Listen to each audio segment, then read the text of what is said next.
fast forward a little bit here, see what happens. So I'm using basically these melee units here to flank around against the first attack by the garrison, which is going very, very well. They're doing such a good job of just harassing, breaking morale. Because their general's dead, this is the kind of move you want to make. Come up against the flank, attack them head on, and do some really nice damage. The slingers have run out of ammo now, so I'm moving them back. These guys are going to start running out of ammo as well, so I'm gonna have them in a holding position while my cavalry and the elephants basically clear up the rest of these forces. Let's fast forward a little bit, see what happens. They've got their breaking front line here, as you can see. They're breaking. I've got the elephants moving up against the spearmen now. They're not in a decent kind of position to make any sort of defense against them. Look at that. Doing some very decent damage against that unit there. My general clearing up the rest of these units back here as well. These guys have taken out one unit completely, which is amazing. All these units are breaking, and so I'm focusing the attention of these melee units against their last remaining unit here. Who are these guys? The Greek militia, a phalanx unit. So basically getting these guys up against them, front line, and getting the elephants to come around the flank and finish them off. In a menacing, kind of flanking maneuver here. That's what you want to be doing. Keeping them busy. And here come the elephants. It's a strange angle, actually, when you look at it like this, but still. The main purpose of the elephants here is to break them. And that's what they do. And with that, we have a heroic victory. So, let's move on to see what happens in the campaign.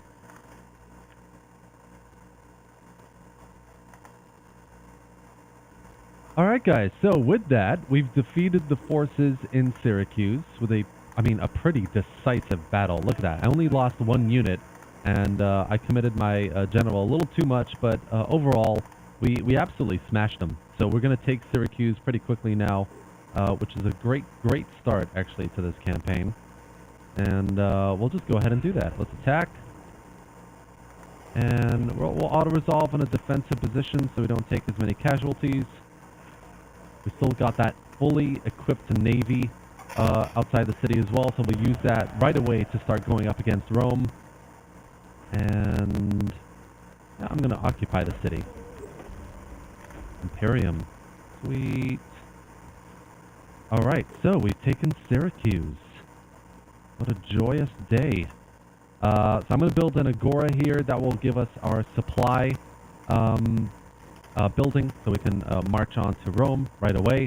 I'm going to build up the main settlement building as well very soon, so we can get a nice defensive city here, which will be really, really good. And to be honest, in its stead, I'm going to just get rid of the Hellenistic settlement upgrade here, because I don't really need it at the moment. The main defensive city in this island has become Syracuse, so I don't really need it. So yeah, we've got a nice little couple armies here, navies, ready to go up against Rome right away, which is very cool. I mean, the navy itself, we're not really going to be using too much in the attack against Rome, so we can get rid of some of the units here. That should be fine. We'll use it as more like a defensive navy in Syracuse in case, I don't know, the Epirus AI decides to go against us in some weird tactical maneuver. So we're gonna just muster up a few more troops in this army. Get some cheap units here. Should we get a baggage train? We should be okay. I'm gonna get some more slingers. Yeah, we're gonna get some more slingers. They're gonna be super important. And yeah, we'll just station this navy inside the city for the kind of defensive position, as I said. All right, so we've taken Syracuse. Very soon that Punic War will start, and I think Rome will spawn that elite army stack here that we'll have to go against. But yeah, so that's going to be pretty much the end of the turn here. We've taken Syracuse, and we're going to start moving up against Rome. All right, let's end the turn here. See what happens. Oh, hold on. Let me just give this guy some skills. There we go. All right. Interesting. Why did this guy... All right. I'll see you at the next turn, guys. Nope. Right after I do this as well. Tax, tax, tax. All right, here we go. All right, guys, this is turn 5, I think, and we are ready to go to war with Rome. Now, keep in mind that by doing so, your reliability rating is going to decrease because you already have a few treaties with them, which is fine. I mean, that comes back into the positive pretty quickly, so I wouldn't worry about it. Before we go and do this, I'm going to get a few mercenary units. So we're going to get some cav and a few more infantry. Let's hire that up. And then let's go and declare war. Looks like they had a bit of a tussle with Epirus recently as well. So I think this should be quite easy, actually. Yeah, it's quite easy. So I'd recommend you fight it, because, I mean, they have pretty much nothing. You can fight it and have, like, 2% casualty rate versus what you're getting here. But I'm going to just auto-resolve it for now, because it doesn't really matter that much at the moment for this video, at least. And we're not losing any units either. So we're going to do this. We're going to loot the city as well for that added income. And we're going to keep a close eye on Beneventum here, which I think likely has that elite stack of Roman units that will come down and go against us. There's also Epirus to keep an eye on as well. He's got that army in Taris. He's got another one, Pyrrhus, over in Apollonia recruiting. So there's no reason why they couldn't just come around here and try and take you out as well. So just keep that in mind. Let's convert the main settlement building here and destroy that as well in favor of another better building. I think we'll probably go for a religious building here in Crescentia to start converting some of the populace, because that's going to be the biggest effect on your public order right from the get-go. Look at that. Cultural differences is at -15. And the best way to do that is with the main settlement building and with the cultural building, the religious building. So that's what we're going to focus on here. We've got a nice little income boost as well. So I'm going to build up Syracuse right away. And let's see. I think that's all I'm going to do for now as well. We still want to have a nice little bit of a coffer in case anything goes wrong. And this is kind of the point at which some of your buildings will start being kind of finished. So once those are finished, you might get another bit of an income boost, in which case you can start building that second army here in Sicily to help support you in your campaign. So that would be my recommendation, really, for this at this point in the first few turns. That's what I would be doing. So yeah, that's where we're at. We've got a nice little foothold into Italy. Rome has been limited now to the middle north side. They've taken Arretium from the Etruscans. Interesting. So actually the elite army might be up there, which does present a nice little opportunity to take Beneventum or take out Taris really quickly. We'll see what we do here, but that's pretty much going to be the end of the turn here. We're going to do some replenishment, and then we're going to move this army up into our next target. All right. You know what? Should we just start building the army right away? I think so. Let's get rid of this navy. Let's start building up that army. Raise. Oh wait, we have a reinstate legacy. Is that the? I think that must be the navy. Yep, it is. Okay. Yeah. Let's raise an army here. Yeah, let's do you. Get you in Syracuse. Let's get some nice hoplite units to start with. And then we'll get some of the other, we'll get some slingers, some cavalry maybe, and then we'll use this army to go up and start supporting this one here. All right, let's end the turn here. See you in the next one. All right, guys, so I think this is turn 7 now, and we've got a nice little supplementary army down here that I'm going to move up to Crescentia. They're going to just basically be there to defend the city against Pyrrhus, possibly attacking in any way. I've made peace with him, just so I don't need to focus on Epirus for now, and we can continue this war with Rome. So that's what we're going to do here. I'm going to move this army up to Beneventum. Beneventum, not sure what the garrison is at the moment, but Pyrrhus shouldn't really be worrying us at this moment. We're going to move this army up into Beneventum. Ooh, look at that. They have that elite army defending. Oh my gosh. Look at that. All right, so they've got some nice Principes, Triari, lots of nice kind of mercenary units as well, actually, interestingly. And they have this garrison army as well, so very, very tricky. I'm going to go ahead and wait for them to attack me, because I don't want to assault the city, really. I want to get them out in the open field where I can flank around a little bit and use my elephants against them more effectively. So we're going to wait for that to happen. Probably mid-turn, they'll attack us. And in the meantime, we're moving this guy up as well.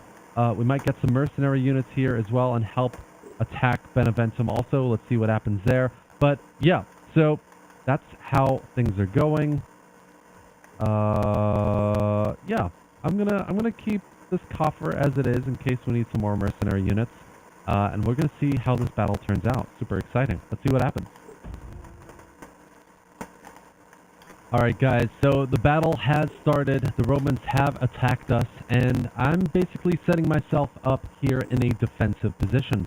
The Romans have some really good units. They've got Triari, they've got Principes, they've got a decent number of cavalry as well, so this is not going to be an easy fight. So what I would do is get up into like it's almost kind of corner camping, but not really. You want to get into a defensive position that baits them into the front line here where I've got my Libyan hoplites all set up, and you're going to use these slingers to basically attack them from range, and then you're going to use the cavalry and the elephants, which I've hidden here, they haven't seen that yet, to flank around the main force and attack them. Just kind of the way we did with Syracuse. You want to pin them down, pin down their best units in the front line. Have these spear units in the flanks against any kind of like cavalry attack here. But you want to pin them down and use your cavalry units to flank around and attack them head on. So that's what we're going to do here. It's going to be an interesting fight, very tough. They've already started moving a cavalry unit to the front line, which obviously the AI does sometimes, so that was a mistake. So we defeat these units quite quickly. They commit their second general here, and another medium shock cavalry, the Equites, by the way, now that I've pronounced that correctly, into the front line. So we're going to use our ranged cav here to attack them from range. We're going to use the general to swing around here and support this as well, because these guys need to be defeated. You need to have cavalry superiority in your battles. Absolutely, 100%. So that's kind of what I'm focusing on here. I'm going to move these units forward to attack these guys. I'm going to move the elephants out here as well to attack the general. And we're going to wipe these guys out. So that's what's going to happen here. In the meantime, they're like committing a very, very large number of their melee force right into the front line, which is just wild. That every unit here is going to just be committed to the front line, which is insane. So it's quite scary. We need to hold the line here as much as possible. I'm using my slingers to use their kind of what's the word? Use a ranged ability to focus on that one part of section. So that's what I'm doing here. These three units are going to be attacking a very small circular area right here, while these other units are going to be focusing on this area here to relieve some pressure. So that's what's happening here. They're going to try and attack the flank here as well. So it's kind of lucky that I've got these units all set up. I'm going to move them forward to attack these units. In the meantime, just focus the cavalry on these units. So they're doing a decent job of honing in on my missile units, but my elephants are now catching up. They're going to do some damage against the general here, and these guys are doing some damage against these Equites as well, so it should be a really, really decent fight on that side. And the front line, oh my god, like this front line, guys, oof. Seriously scary stuff. They've committed cavalry, they've committed their Triari, their Principes on that side as well. It's very, very scary. Their ranged units as well are doing some decent damage. They've got a lot of them, so he's going to start moving off, and we're going to move these guys around now. So getting that unit up here, getting the missile unit over here as well to come round and start attacking this unit from behind, and focus the general and the elephant.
Play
1,400 feet, still looking very good.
Ugh.